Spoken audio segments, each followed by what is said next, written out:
할렐루야. 여러분, 오늘은 좀 기분이 어떻습니까?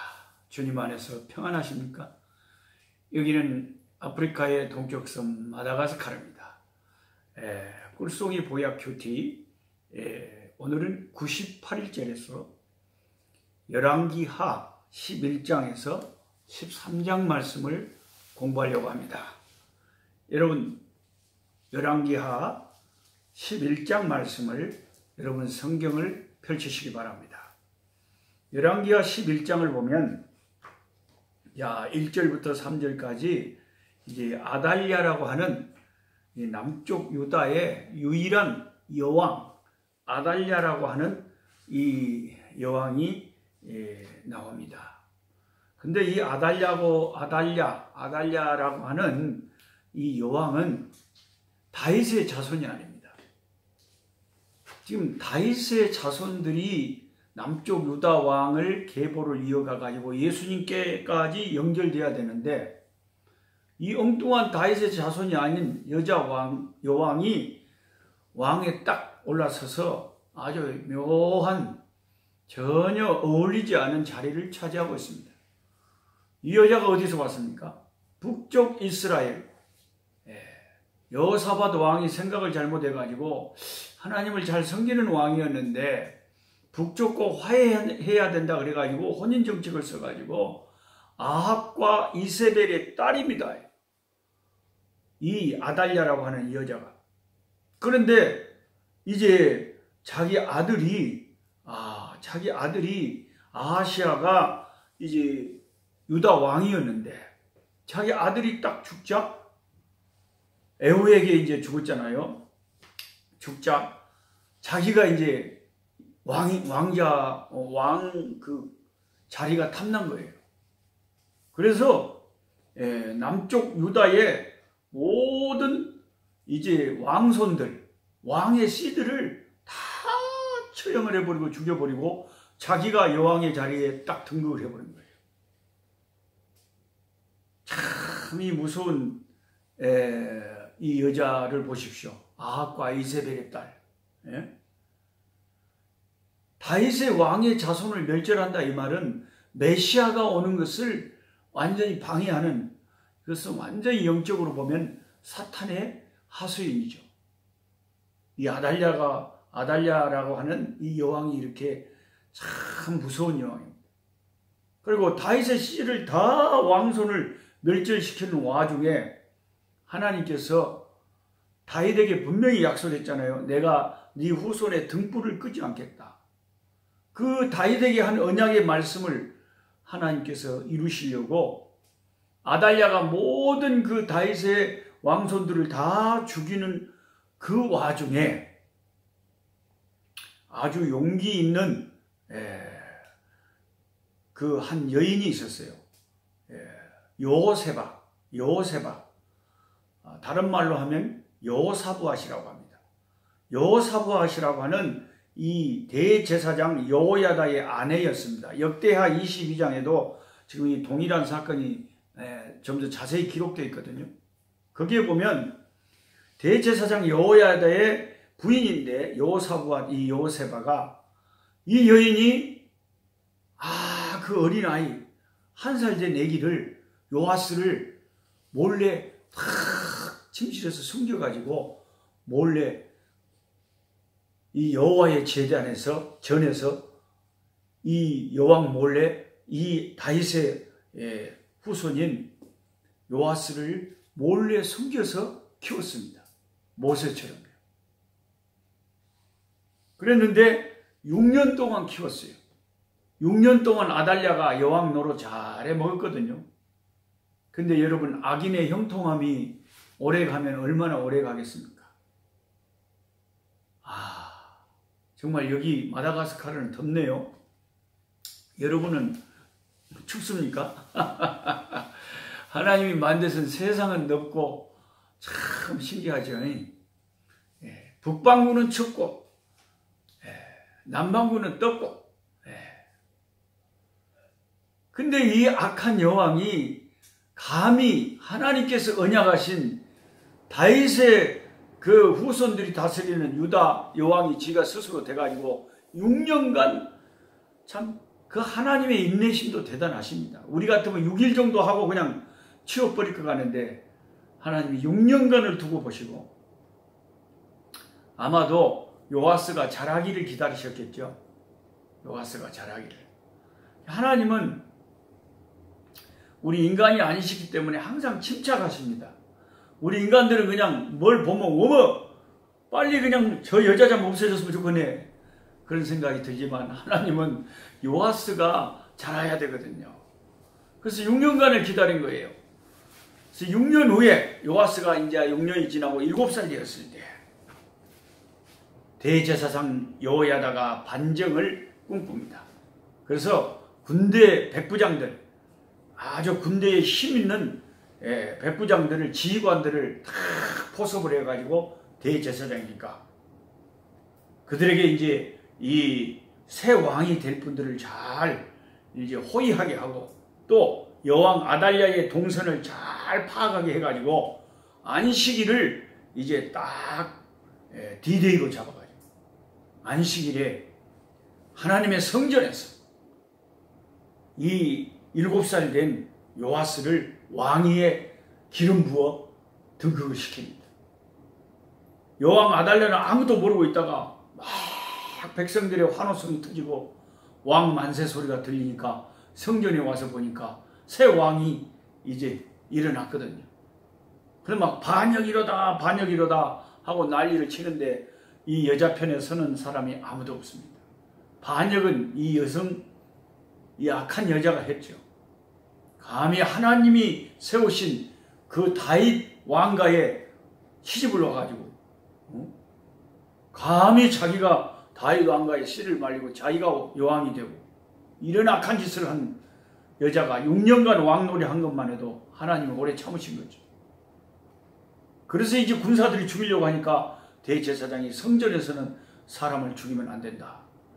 그래가지고 쫓아내가지고 막 도망가는데 이제 말이 지나가는 그 성문에 말 지나가는 길에서 처형당해 이 여성은 아달랴라고 하는 이 여왕 아합과 이세벨의 딸로서 유다의 독특하게 여왕 노릇을 했던 6년간 했던 이 아달랴의 생애는 끝이 나고 맙니다.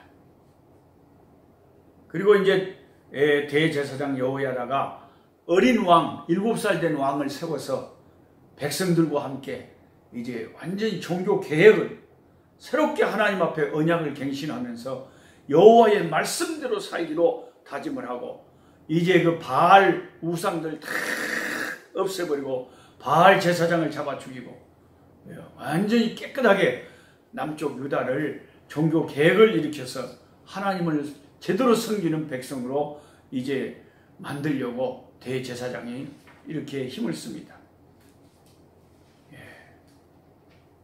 그래서 이제 다음 열왕기하 12장으로 넘어가시면 이 유다왕 요아스의 통치 기록이 나오는데 대제사장 여호야다가 살아있는 동안은 선행을 베풀고 하나님을 잘 섬기는 아주 선한 왕이었어요. 요아스가. 그런데 참 안타깝게도 대제사장 여호야다가 세상을 떠나고 그 아들 스가랴가 대제사장이 됐는데 여호야다가 세상을 떠나면서 이제 이스라엘의 많은 힘있는 신하들이 왕을 윽박질러서 우상 숭배하는 것을 이제 막 허락하라고 했을 때 이 요아스 왕이 마음이 약해져서 우상 숭배를 허락을 합니다. 이것을 보고 여호야다의 아들인 스가랴 대제사장이 일어나서 이 요아스 왕을 책망합니다. 이런 자세한 것은 열왕기하 12장보다는 역대하 24장에 자세히 나와 있으니까 여러분이 읽어보시면 제가 한 말을 이해하게 될 것입니다. 그랬더니 세상에 이 요아스라고 하는 왕이 오랫동안 왕노릇 하면서 이제 변질돼 가지고 자기에게 바른 말을 하는 이 스가랴 선지자를 명을 내려서 성전에서 하나님의 총을 죽여버린 거예요. 그래서 이 악행이 마태복음 23장 35절에 예수님께서 뭐라고 하셨습니까? 성전과 제단 사이에서 너희가 죽인 바라가의 아들 스가랴, 예수님이 스가랴라고 했을 때가 스가랴입니다. 스가랴의 피까지 땅 위에서 흘린 의로운 피가 다 너희에게로 돌아가리라. 이렇게 예수님께서 마태복음 23장 35절에 말씀하신 그 스가랴가 바로 이 요아스 왕이 죽인 선지자입니다. 정말 우리는 이런 기록을 읽으면서 얼마나 마음이 아픕니까? 이 7살 때 극적으로 하나님의 은혜로 생명을 구원받아서 다윗 왕가의 등불을 다시 켜고 다윗 왕가를 계승하는 이 귀한 왕이 하나님의 은혜를 입어서 왕이 됐으면, 좀 끝까지 하나님을 잘 섬겼으면 얼마나 좋을까요? 어찌 이렇게 하나님을 끝까지 잘 섬기는 것이 그렇게 힘들답니까? 어머, 아이고, 참말로 사람 환장하고 펄딱 뛰었어요. 참 이게 이렇게 안 되나 봐요. 솔로몬도 나중에 변질돼, 요아스도 나중에 변질돼. 어떻게 해야 끝까지 하나님을 잘 섬길 수 있을까요? 그러고 보면 사무엘이나 다윗이나 모세나 아브라함이나 그래도 끝까지 하나님을 잘 섬긴 신앙의 위인들을 생각하면 참 이 요아스나 솔로몬 같은 케이스는 너무나도 우리의 마음을 안타깝게 합니다. 우리가 이렇게 안타깝다는 것은 저와 여러분은 이러지 말자 그 말이에요. 끝까지 잘 믿자. 끝까지 잘 믿자. 끝까지 예수님을 잘 믿자. 변함없이 예수를 사랑하는 모든 자에게 하나님의 은혜가 있을지어다 그랬잖아요. 변함이 없어야 돼. 끝까지 잘 믿자. 할렐루야. 아멘. 요아스 왕은요, 자기가 즉위 초기에는 하나님의 그 퇴락한 성전을 수축하기 위해서도 얼마나 애를 쓰는 기록이 있는지 모릅니다. 제대로 제사장들이 명령을 해도 그 퇴락한 하나님의 성전을 제대로 수축을 못하니까 자기가 나서서 하나님의 성전이 제대로 수리가 되도록 일을 만들어 가지고 그렇게 하나님의 일에 열심히 있던 그런 좋은 왕이었어요. 그 우상 숭배하는 것을 다 타파하고 그런 귀한 왕이었는데, 참 안타깝게도 마지막에 가서 변질돼 가지고 우상을 허락하더니 하나님의 귀한 하나님의 귀한 제사장을 죽이더니, 그 죄 때문에 이제 하나님께서 아람 왕 하사엘을 일으켜서 예루살렘을 침공했을 때 요아스가 하나님께 회개하고 하나님을 의지하지 않고요, 자기 조상 여호사밧 왕 때부터 다 그 하나님의 성전에 준비해 놨던 아름다운 금과 은과 그 보물들을 전부 다 내다가 아람 왕 하사엘에게 하나님의 보물을 전부 갖다 바쳐버렸습니다. 그러니까 아람 왕 하사엘이 하고서 그 뇌물 받고 다시 돌아갔죠. 이렇게 변질돼 버렸어요. 이렇게 되니까 나중에 그 종말이 어땠습니까? 12장을 여러분 읽어보시면 알지만은 요아스는 마지막에 자기의 신복들에게 모반을 당해가지고 자기의 신하들이 이 요아스 왕을 쳐 죽여버린 것입니다. 하나님을 결국 떠나서 변질되니까 복을 받을 리가 없죠. 그래서 그 아들 아마샤가 이제 요아스 뒤를 이어서 왕이 되었습니다. 자, 이제 열왕기하 13장으로 넘어가시면은 이제 참 안타깝게도 이스라엘의 등불 같은 참 귀한 하나님의 종 엘리야의 능력을 이어받은 엘리사 선지자가 이 세상을 하직하는 장이 열왕기하 13장에 나옵니다. 우리는 하나님의 이 위대한 종들이 세상을 떠나는 것을 보면 너무나 마음이 슬퍼요. 조금 더 이분들이 계셔야 되는데, 조금 더 계셔야 됩니다. 전반부에는 이스라엘 왕 여호와스에 대한 행적과 그 다음에 이스라엘 왕 그 요아스, 이름은 같습니다만은 남유다의 열왕기하 12장에 나왔던 요아스하고는 또 다른 요아스가 이스라엘 왕 가운데 동명이인이 있었습니다. 이 두 북이스라엘의 11대 12대 왕 여호아스와 요아스의 통치 역사가 전반부에 기록이 되어 있습니다. 근데 이 두 왕들, 이스라엘의 왕들은 다 선한 왕이 한 명도 없어요. 다 악했어요. 참 기가 막혔습니다.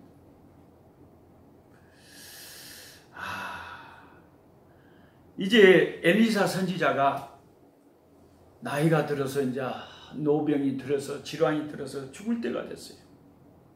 근데 북이스라엘의 요아스 왕이 죽게 된 엘리사를 병문안 왔어요.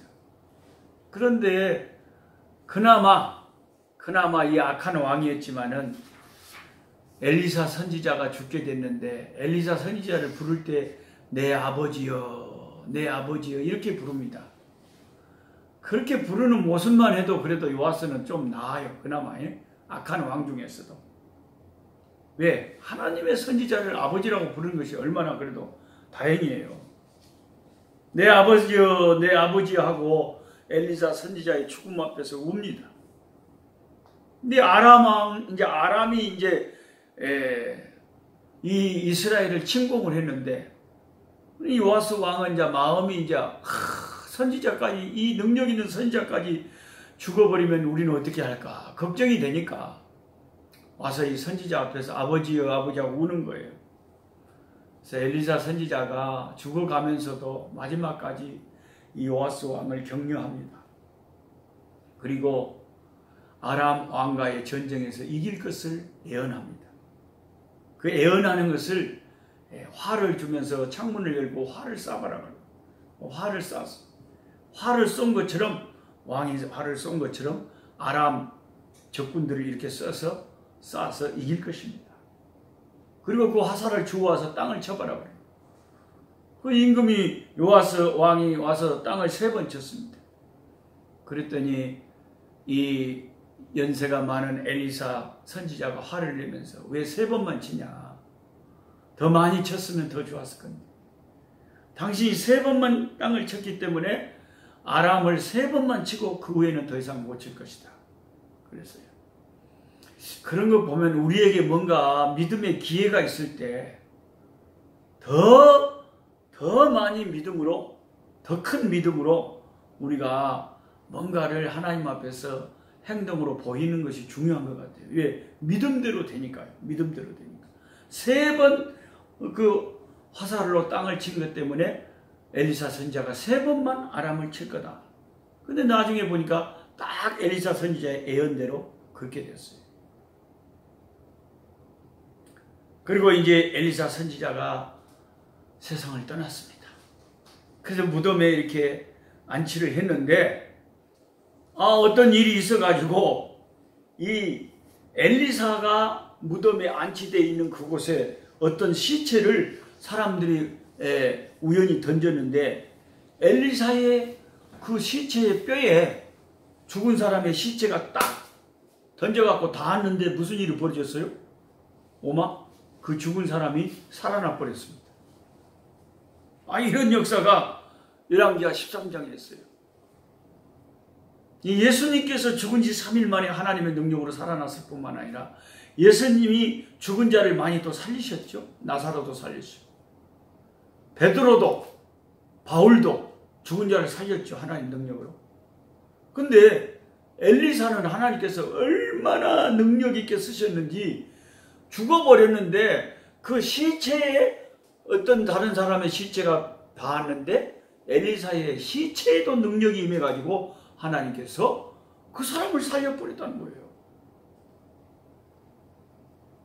엘리사의 죽은 시체에도 그렇게 하나님이 능력으로 역사했다는 거예요.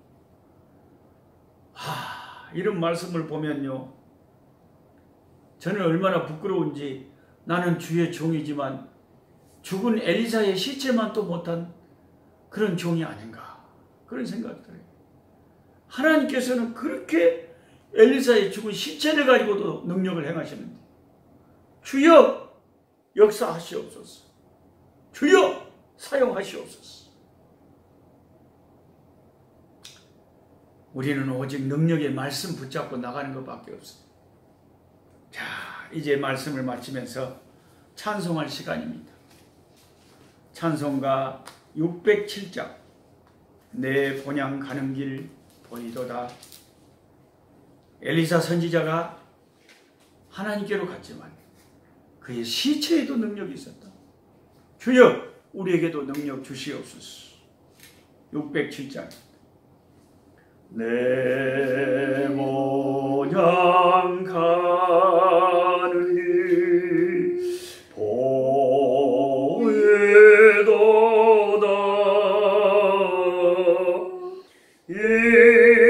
인생의 갈 길을 더 달리고 땅 위에 수고를 거제라 하시. 내 앞에 남은 길 오직 저기 주 예수의 비야 저새제바 영원히 영원히 빛나는지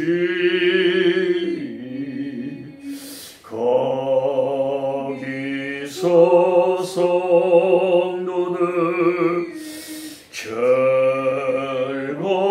즐거운 노래로 사랑의 구주를 괴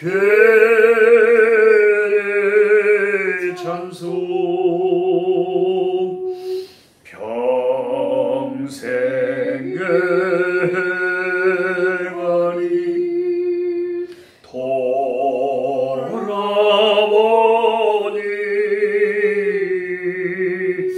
못다 일만아 부끄럽네.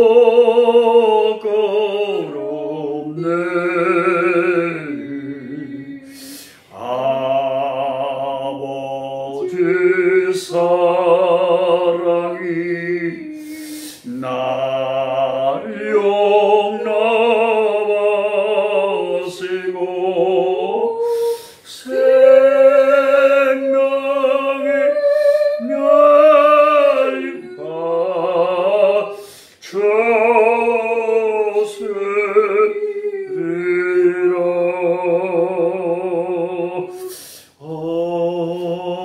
아멘. 약한 자 힘주시고 강한 자 바르게 주한 자 정택함이 주님의 뜻이라. 해 아래 압박 있는 곳 주 거기 계셔서 그 팔로 막아 주